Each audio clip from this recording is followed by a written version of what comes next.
Good morning, students. Welcome to your physics class. Students, today we will discuss about the limitations of cyclotron, its uses, and then we will discuss the Voigt-Savarт law and its applications. Okay, so let's start about the limitations. As we know that in the cyclotron we use only positive charged particle to accelerate. So cyclotron cannot accelerate the uncharged particles like neutrons. जिसके ऊपर कोई charge नहीं है उसको ये accelerate कर ही नहीं सकता है. It means neutrons can not be accelerated. So this is the one of the limitation of cyclotron. Number 2, cyclotron can not accelerate electrons because they have very small mass. Electron को भी accelerate नहीं कर सकता because उसके पास small mass होता है. So due to small mass of electrons can not be accelerated by cyclotron. Number 3, the positively charged particle having large mass cannot move at limitless speed in cyclotron. अगर कोई positive charge particle है, ठीक है, उसका बहुत ज़्यादा मास है, large मास है, तो उसको भी हम लिमिटलेस स्पीड में एक्सेलरेट नहीं कर सकते हैं in cyclotron. So these are the 3 limitations of cyclotron. Next, the uses of cyclotron. It is used to produce radioactive material for medical purpose. Number 2, it is used to bombard the atomic nuclei with highly accelerated particles to study nuclear reactions. Second point था हमारा, it is used to bombard the atomic nuclei with highly accelerated particles to study nuclear reactions. तो nuclear reactions की study करने के लिए, bombardment करने के लिए, हाई एटॉमिक न्यूक्लियर के साथ बम्बार्डमेंट करने के लिए, इसको एक्सेलरेट करने के लिए पॉजिटिव चार्ज पार्टिकल को, so that they can hit the target, उसके लिए हम यूटिलाइज कर सकते हैं by using cyclotron. Use to improve the quality of solid by adding ions. तो बाय बम्बार्डिंग मेथड, इसकी बम्बार्डमेंट करके, पॉजिटिव चार्ज पार्टिकल की बम्बार्डमेंट करके किसी भी एटम की क्वालिटीज को इम्प्रूव किया जा सकता है आयंस को ऐड करके. सो this is all about the cyclotron limitations and cyclotron uses. Okay, so next topic is state Voigt-Savarт law and for the magnetic field produced by at a point due to a current element. So students, according to Voigt-Savart law, the magnitude of magnetic field induction dB at a point due to a current carrying conductor depend upon it is direct proportional to I, it is direct proportional to sin theta, it is direct proportional to dl, it is inversely proportional to r square. Okay, सो इसको हम discuss करेंगे with help of diagram में. हम देखते हैं. So the Voigt-Savarт law, consider a current carrying element, let I is the current flowing through this. Let a small current element having length dl. यहाँ से लेकर यहाँ तक dl लेंथ लेते हैं. कंसीडर पॉइंट P, एक P पॉइंट कंसीडर कर लिया. यहाँ से लेकर इसकी यहाँ तक रेडियस जो है, डिस्टेंस है, वो r है. Let it makes an angle theta with the current element. So this is the direction of magnetic field. So from this diagram, according to Voigt-Savart law, the magnitude of magnetic field induction, that is dB, is directly proportional to current. Number 1. Number 2, dB is directly proportional to sin theta. Number 3, dV is directly proportional to dl. Number 4, dV is inversely proportional to r square. देखो dV, magnitude of magnetic field induction, dV किसके ऊपर depend कर रही है, इस पर कितना current flow कर रहा है, sine of the angle theta, current element जो आ रहा है उसकी length dl, and the distance from the point P, यहाँ तक डिस्टेंस आ रही है r, यहाँ तक हम इसको लेके चलेंगे in the Voigt-Savarт law. So by combining all these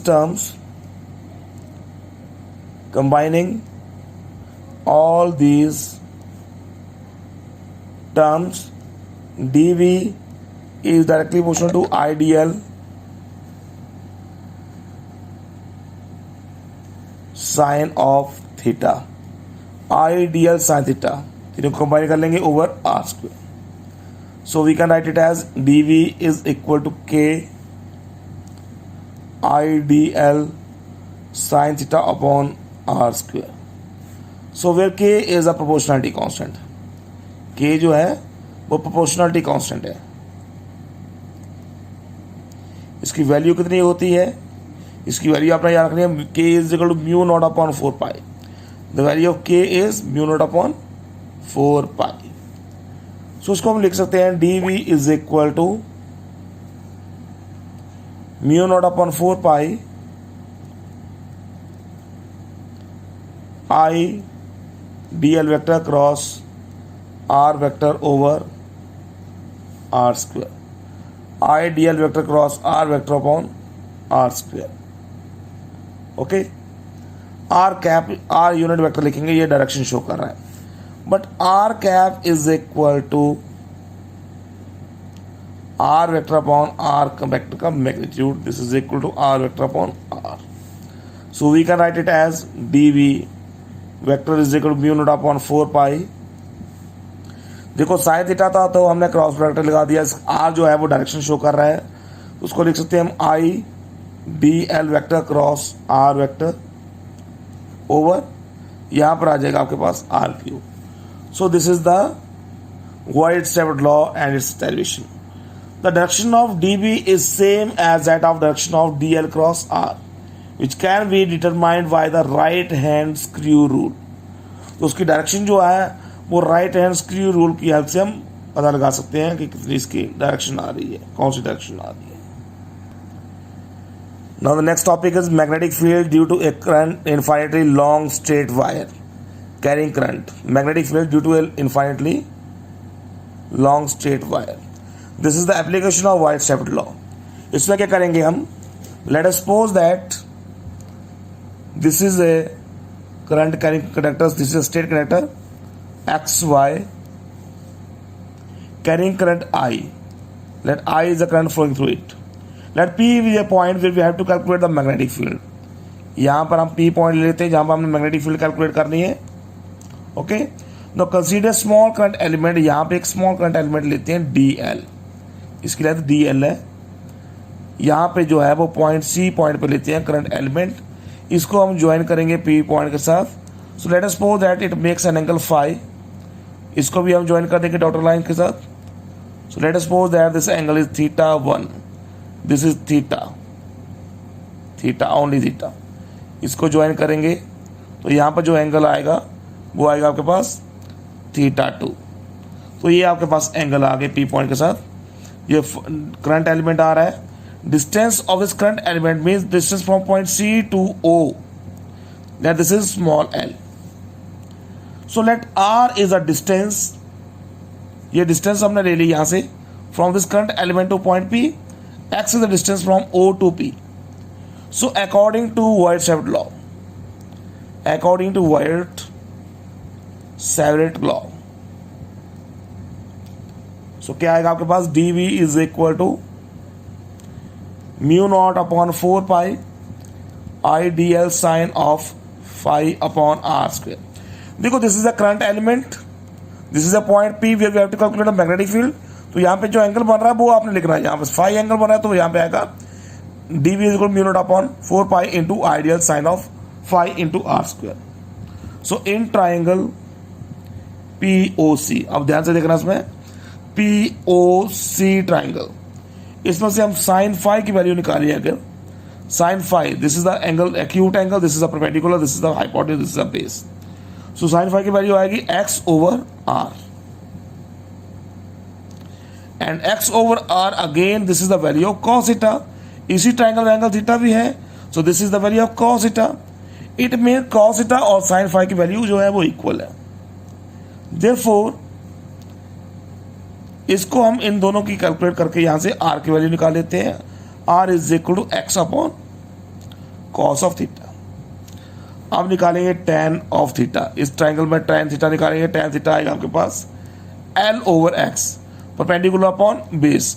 theta acute angle है, इसके सामने परपेंडिकुलर आएगा l upon x.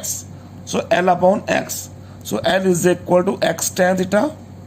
If we differentiate it तो dl is equal to x, और tan थीटा की डिफरेंशिएशन आएगी secant square theta d theta. Now put in equation number 1, so we get dv is equal to mu naught upon 4 pi I x secant square theta d theta over x square upon cos square theta into cos of theta. ठीक है, सो 1 by cos square theta secant square theta cancel हो जाएगा, ये x से x cancel हो जाएगा, तो यहाँ पर बचेगा dv is equal to mu naught upon 4 pi I cos of theta d theta over x. So integrate करेंगे dv is equal to integration minus theta 1 to theta 2. देखो minus theta 1 to theta 2 limit क्यों ली, क्योंकि जो हम diagram बना रहे थे नीचे वाला पोर्शन जो आ रहा है इसको हम नेगेटिव लेंगे, ये पॉइंट को हम लेंगे नेगेटिव, तो minus theta 1 to theta 2 limit जो है इसको लेना आपने.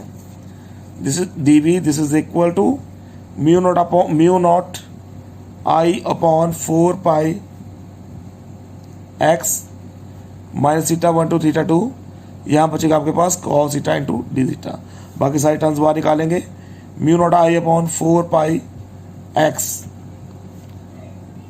कॉस थीटा की इंटीग्रेशन आएगी साइन थीटा, लिमिट आएगी theta 1 to theta 2 minus theta 1 to theta 2. Put the upper limit and lower limit, so we have mu naught I upon 4 pi x sine of theta 2 minus sine of theta 1, sine of theta 2 minus sine of theta 1. So this is equal to minus करेंगे तो यहाँ पर आपके पास था minus theta 1 put करना, sine of minus theta 1. Mu not I upon 4 pi x sine of theta 1 plus minus minus plus हो जाएगा plus sine of theta 2. So this is the required expression, इसकी इंटीग्रेशन आ जाएगी b. So magnetic field आपके पास ये आ गई है. If the straight wire is infinitely long then theta 1 and theta 2 equal to pi by 2.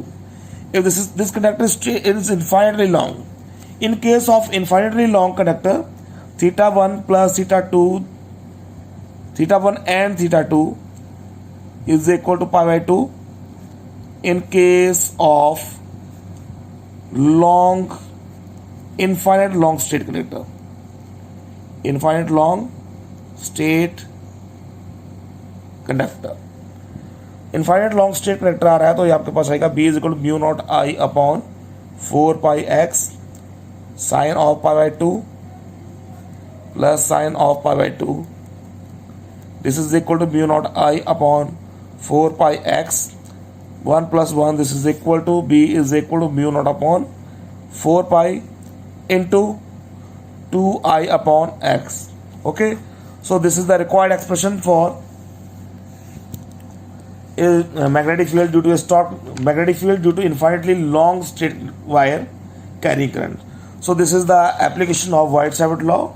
The direction of, आप इसमें देखते हैं, direction of magnetic field at a point P is perpendicular to the plane containing dl vector and r vector according to right hand thumb rule. The magnetic field is of cylindrical symmetry. So magnetic field की cylindrical symmetry बनती है. Okay, so I hope you all understand this topic. Okay, next lecture will be discussed in the next day, on the next day. Thank you very much.